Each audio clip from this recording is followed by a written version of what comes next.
प्रिय भक्तों, महादेव सनातन संस्कृति में सबसे महत्वपूर्ण देवताओं में से एक हैं। यह त्रिदेव में से एक देवता हैं।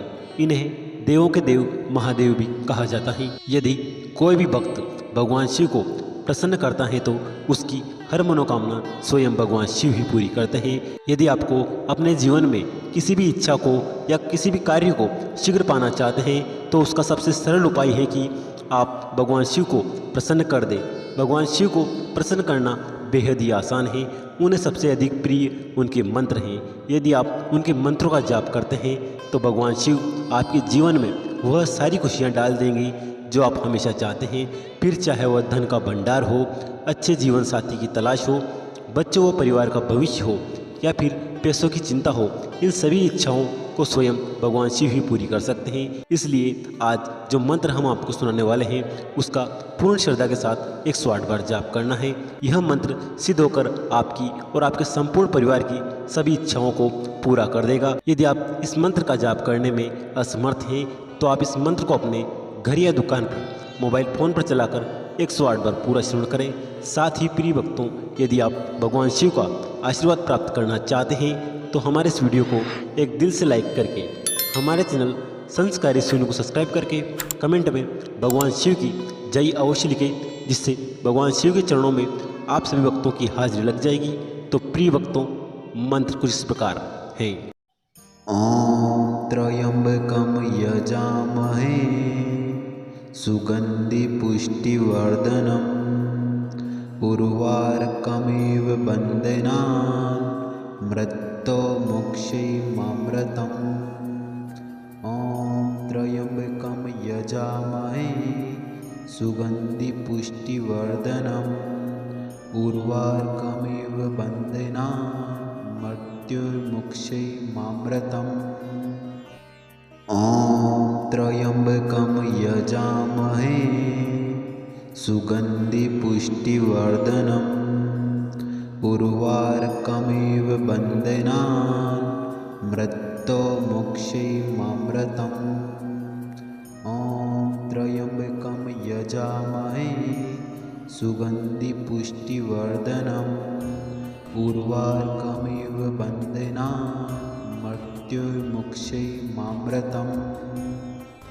ॐ त्र्यम्बकं यजामहे सुगन्धि पुष्टिवर्धनम् उर्वारुकमिव बन्धनान् मृत्युर्मुक्षीयमामृतम्।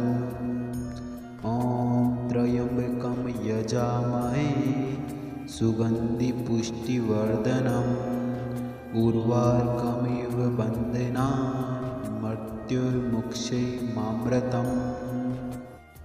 ॐ त्र्यम्बकं यजामहे सुगन्धि पुष्टिवर्धनम् उर्वारुकमिव बन्धनान् मृत्युर्मुक्षीयमामृतम्। ॐ त्र्यम्बकं यजामहे सुगन्धि पुष्टिवर्धनम् उर्वारुकमिव बन्धनान् मृत्युर्मुक्षीयमामृतम्। ॐ त्र्यम्बकं यजामहे सुगन्धि पुष्टिवर्धनम् उर्वारुकमिव बन्धनान् मृत्युर्मुक्षीयमामृतम्। ॐ त्र्यम्बकं यजामहे सुगन्धि पुष्टिवर्धनम् उर्वारुकमिव बन्धनान् मृत्युर्मुक्षीयमामृतम्। ॐ त्र्यम्बकं यजामहे सुगन्धि पुष्टिवर्धनम् उर्वारुकमिव बन्धनान् मृत्युर्मुक्षीयमामृतम्। ॐ त्र्यम्बकं यजामहे सुगन्धि पुष्टिवर्धनम् उर्वारुकमिव बन्धनान् मृत्युर्मुक्षीयमामृतम्।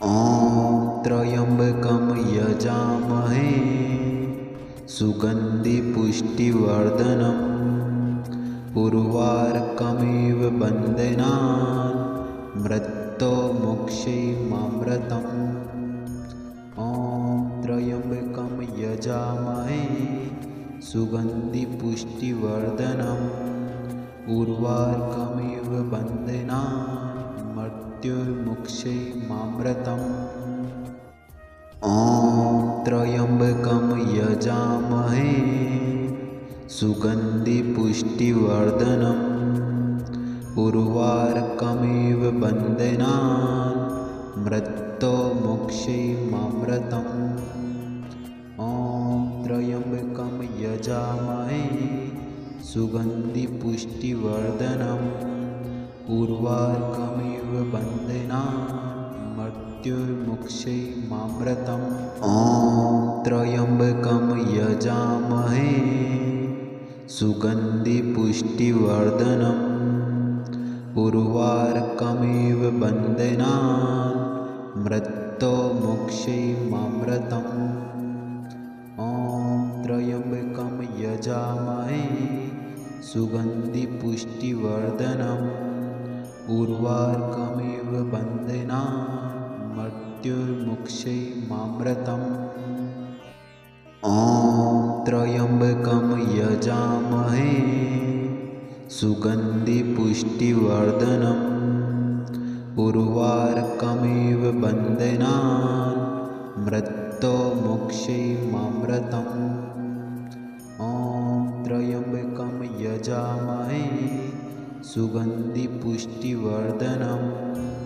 उर्वारुकमिव बन्धनान् मृत्योर्मुक्षैमामृतम् ॐ त्र्यम्बकं यजामहे सुगन्धिपुष्टिवर्धनम् उर्वारुकमिव बन्धनान् मृत्योर्मुक्षैमामृतम् ॐ त्र्यम्बकं यजामहे सुगन्धिपुष्टिवर्धनम् उर्वारुकमिव बन्धनान् मृत्योर्मुक्षैमामृतम् ॐ त्र्यम्बकं यजामहे सुगन्धिपुष्टिवर्धनम् उर्वारुकमिव बन्धनान् मृत्योर्मुक्षैमामृतम् ॐ त्र्यम्बकं यजामहे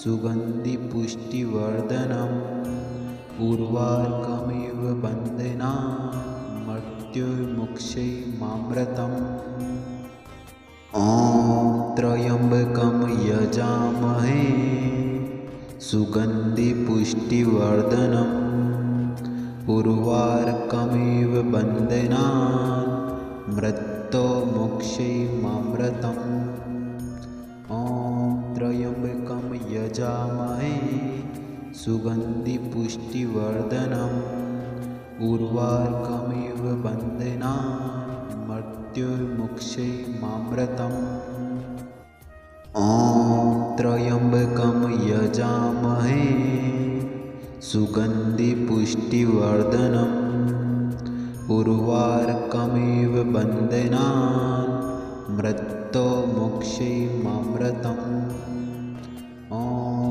त्र्यम्बकं यजामहे सुगन्धिपुष्टिवर्धनम् उर्वारुकमिव बन्धनान् मृत्योर्मुक्षैमामृतम् ॐ त्र्यम्बकं यजामहे सुगन्धिपुष्टिवर्धनम् उर्वारुकमिव बन्धनान् मृत्योर्मुक्षैमामृतम् ॐ त्र्यम्बकं यजामहे सुगन्धिपुष्टिवर्धनम् उर्वारुकमिव बन्धनान् मृत्योर्मुक्षैमामृतम् ॐ त्र्यम्बकं यजामहे सुगन्धिपुष्टिवर्धनम् उर्वारुकमिव बन्धनान्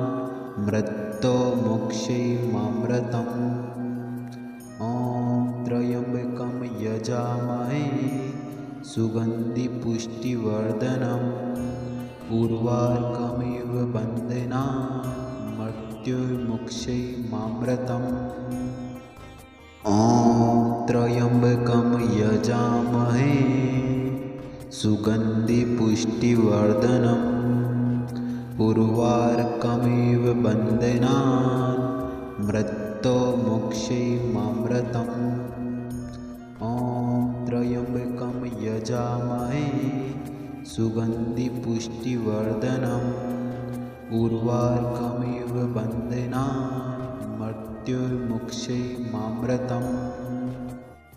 ॐ त्र्यम्बकं यजामहे सुगन्धिपुष्टिवर्धनम् उर्वारुकमिव बन्धनान् मृत्युर्मुक्षैमामृतम्। ॐ त्र्यम्बकं यजामहे सुगन्धिपुष्टिवर्धनम् उर्वारुकमिव बन्धनान् मृत्युर्मुक्षैमामृतम्। ॐ त्र्यम्बकं यजामहे सुगन्धिपुष्टिवर्धनम् उर्वारुकमिव बन्धनान् मृत्युर्मुक्षैमामृतम्। ॐ त्र्यम्बकं यजामहे सुगन्धिपुष्टिवर्धनम् उर्वारुकमिव बन्धनान् मृत्युर्मुक्षैमामृतम्।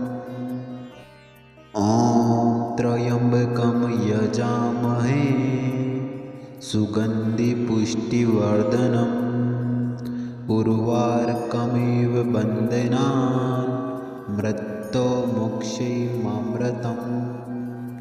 ॐ त्र्यम्बकं यजामहे सुगन्धिपुष्टिवर्धनम् उर्वारुकमिव बन्धनान् मृत्युर्मुक्षैमामृतम्। ॐ त्र्यम्बकं यजामहे सुगन्धिपुष्टिवर्धनम् उर्वारुकमिव बन्धनान् मृत्युर्मुक्षैमामृतम्। ॐ त्र्यम्बकं यजामहे सुगन्धिपुष्टिवर्धनम् उर्वारुकमिव बन्धनान् मृत्युर्मुक्षैमामृतम्। ॐ त्र्यम्बकं यजामहे सुगन्धिपुष्टिवर्धनम् उर्वारुकमिव बन्धनान् मृत्युर्मुक्षैमामृतम्। ॐ त्र्यम्बकं यजामहे सुगन्धिपुष्टिवर्धनम् उर्वारुकमिव बन्धनान् मृत्युर्मुक्षैमामृतम्। ॐ त्र्यम्बकं यजामहे सुगन्धिपुष्टिवर्धनम् उर्वारुकमिव बन्धनान् मृत्युर्मुक्षैमामृतम्। ॐ त्र्यम्बकं यजामहे सुगन्धिपुष्टिवर्धनम् उर्वारुकमिव बन्धनान् मृत्युर्मुक्षैमामृतम्। ॐ त्र्यम्बकं यजामहे सुगन्धिपुष्टिवर्धनम् उर्वारुकमिव बन्धनान् मृत्युर्मुक्षैमामृतम्। ॐ त्र्यम्बकं यजामहे सुगन्धिपुष्टिवर्धनम् उर्वारुकमिव बन्धनान् मृत्युर्मुक्षैमामृतम्।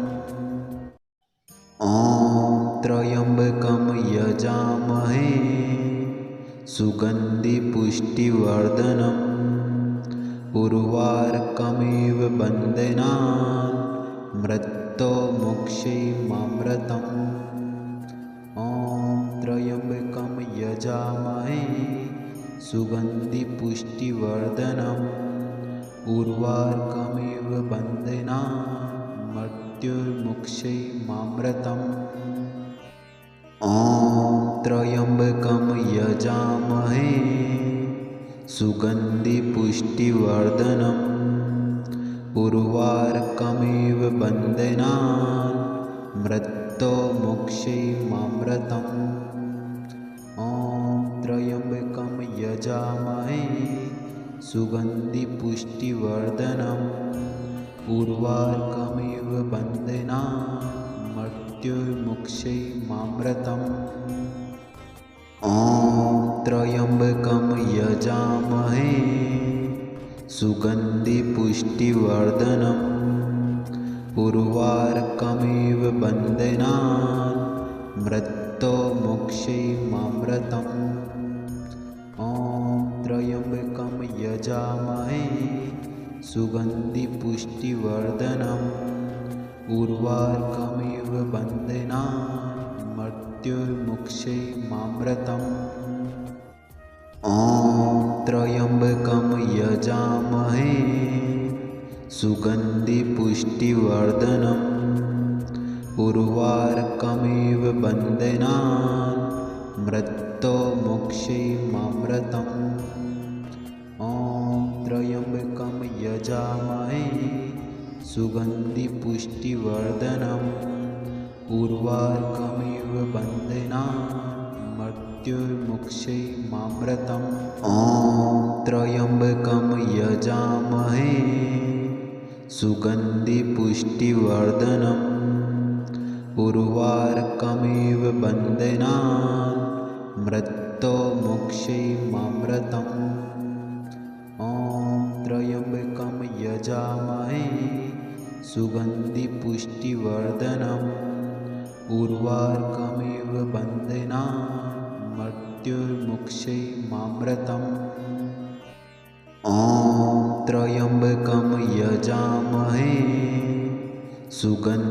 सुगन्धिपुष्टिवर्धनम् उर्वारुकमिव बन्धनान् मृत्योर्मुक्षीयमामृतम् ॐ त्र्यम्बकं यजामहे सुगन्धिपुष्टिवर्धनम् उर्वारुकमिव बन्धनान् मृत्योर्मुक्षीयमामृतम् ॐ त्र्यम्बकं यजामहे सुगन्धिपुष्टिवर्धनम् उर्वारुकमिव बन्धनान् मृत्योर्मुक्षीयमामृतम् ॐ त्र्यम्बकं यजामहे सुगन्धिपुष्टिवर्धनम् उर्वारुकमिव बन्धनान् मृत्योर्मुक्षीयमामृतम् ॐ त्र्यम्बकं यजामहे सुगन्धिपुष्टिवर्धनम् उर्वारुकमिव बन्धनान् मृत्योर्मुक्षीयमामृतम् ॐ त्र्यम्बकं यजामहे सुगन्धिपुष्टिवर्धनम् उर्वारुकमिव बन्धनान् मृत्योर्मुक्षीयमामृतम् ॐ त्र्यम्बकं यजामहे सुगन्धिपुष्टिवर्धनम् उर्वारुकमिव बन्धनान् मृत्योर्मुक्षीयमामृतम् ॐ त्र्यम्बकं यजामहे सुगन्धिपुष्टिवर्धनम् उर्वारुकमिव बन्धनान् मृत्योर्मुक्षीयमामृतम् ॐ त्र्यम्बकं यजामहे सुगन्धिपुष्टिवर्धनम् उर्वारुकमिव बन्धनान् मृत्योर्मुक्षीयमामृतम् ॐ त्र्यम्बकं यजामहे सुगन्धिपुष्टिवर्धनम् उर्वारुकमिव बन्धनान् मृत्योर्मुक्षीयमामृतम् ॐ त्र्यम्बकं यजामहे सुगन्धिपुष्टिवर्धनम् उर्वारुकमिव बन्धनान् मृत्योर्मुक्षीयमामृतम् ॐ त्र्यम्बकं यजामहे सुगन्धिपुष्टिवर्धनम् उर्वारुकमिव मृत्युर्मुक्षैमामृतम् ॐ त्र्यम्बकं यजामहे सुगन्धिपुष्टिवर्धनम् उर्वारुकमिव बन्धनान् मृत्युर्मुक्षैमामृतम् ॐ त्र्यम्बकं यजामहे सुगन्धिपुष्टिवर्धनम् उर्वारुकमिव बन्धनान् मृत्युर्मुक्षैमामृतम् ॐ त्र्यम्बकं यजामहे सुगन्धिपुष्टिवर्धनम् उर्वारुकमिव बन्धनान् मृत्युर्मुक्षैमामृतम् ॐ त्र्यम्बकं यजामहे सुगन्धिपुष्टिवर्धनम् उर्वारुकमिव बन्धनान् मृत्युर्मुक्षैमामृतम् ॐ त्र्यम्बकं यजामहे सुगन्धिपुष्टिवर्धनम् उर्वारुकमिव बन्धनान् मृत्युर्मुक्षैमामृतम् ॐ त्र्यम्बकं यजामहे सुगन्धिपुष्टिवर्धनम् उर्वारुकमिव बन्धनान् मृत्युर्मुक्षैमामृतम् ॐ त्र्यम्बकं यजामहे सुगन्धिपुष्टिवर्धनम् उर्वारुकमिव बन्धनान् मृत्युर्मुक्षैमामृतम् ॐ त्र्यम्बकं यजामहे सुगन्धिपुष्टिवर्धनम् उर्वारुकमिव बन्धनान् मृत्युर्मुक्षैमामृतम् ॐ त्र्यम्बकं यजामहे सुगन्धिपुष्टिवर्धनम् उर्वारुकमिव बन्धनान् मृत्युर्मुक्षैमामृतम् ॐ त्र्यम्बकं यजामहे सुगन्धिपुष्टिवर्धनम् उर्वारुकमिव बन्धनान् मृत्युर्मुक्षैमामृतम् ॐ त्र्यम्बकं यजामहे सुगन्धिपुष्टिवर्धनम् उर्वारुकमिव बन्धनान् मृत्युर्मुक्षैमामृतम् ॐ त्र्यम्बकं यजामहे सुगन्धिपुष्टिवर्धनम् उर्वारुकमिव बन्धनान् मृत्युर्मुक्षैमामृतम् ॐ त्र्यम्बकं यजामहे सुगन्धिपुष्टिवर्धनम् उर्वारुकमिव बन्धनान् मृत्युर्मुक्षैमामृतम् ॐ त्र्यम्बकं यजामहे सुगन्धिपुष्टिवर्धनम् उर्वारुकमिव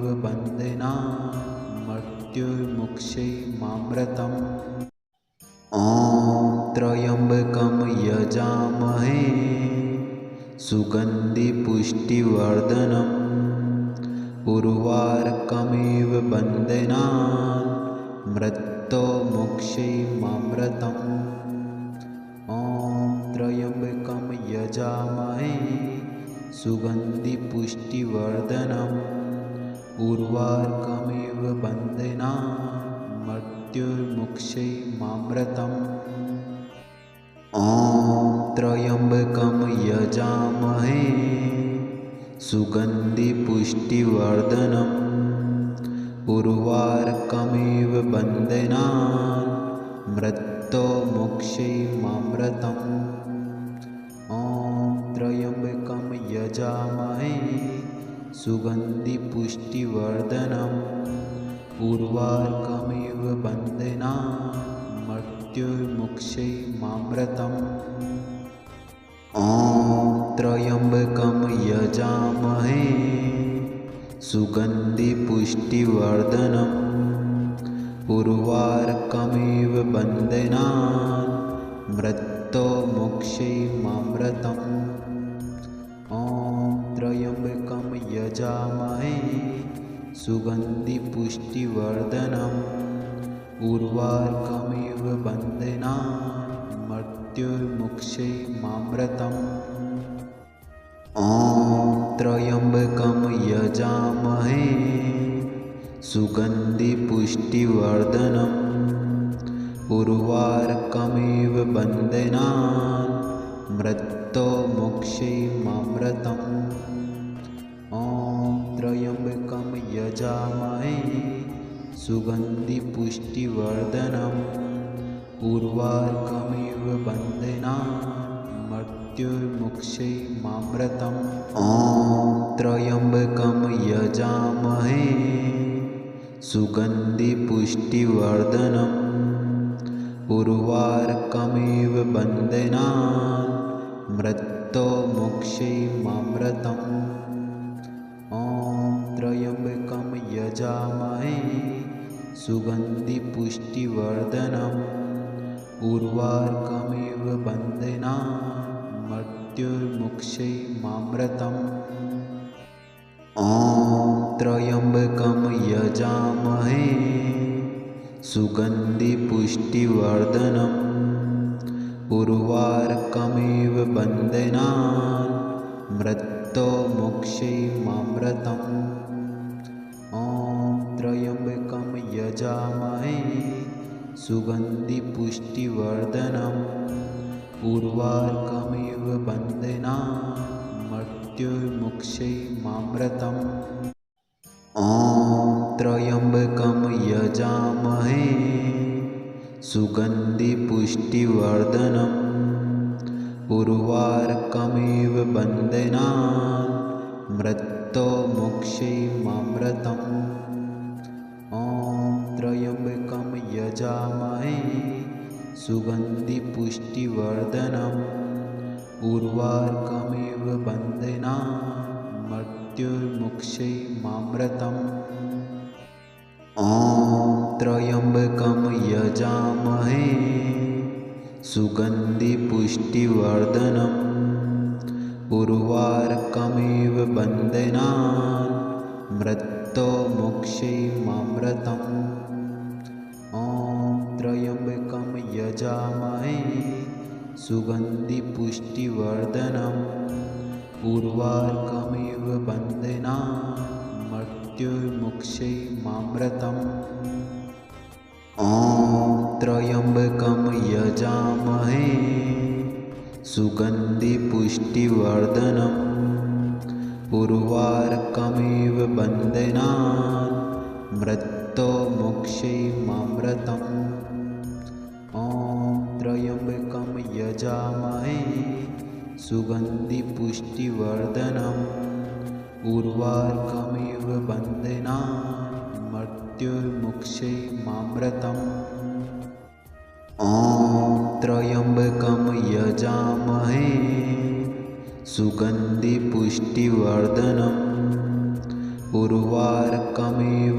बन्धनान् मृत्यो मोक्षैमामृतम् ॐ त्र्यम्बकं यजामहे सुगन्धिपुष्टिवर्धनम् उर्वारुकमिव बन्धनान् मृत्युर्मुक्षैमामृतम् ॐ त्र्यम्बकं यजामहे सुगन्धिपुष्टिवर्धनम् उर्वारुकमिव बन्धनान् मृत्यो मोक्षैमामृतम् ॐ त्र्यम्बकं यजामहे सुगन्धिपुष्टिवर्धनम् उर्वारुकमिव बन्धनान् मृत्युर्मुक्षैमामृतम् ॐ त्र्यम्बकं यजामहे सुगन्धिपुष्टिवर्धनम्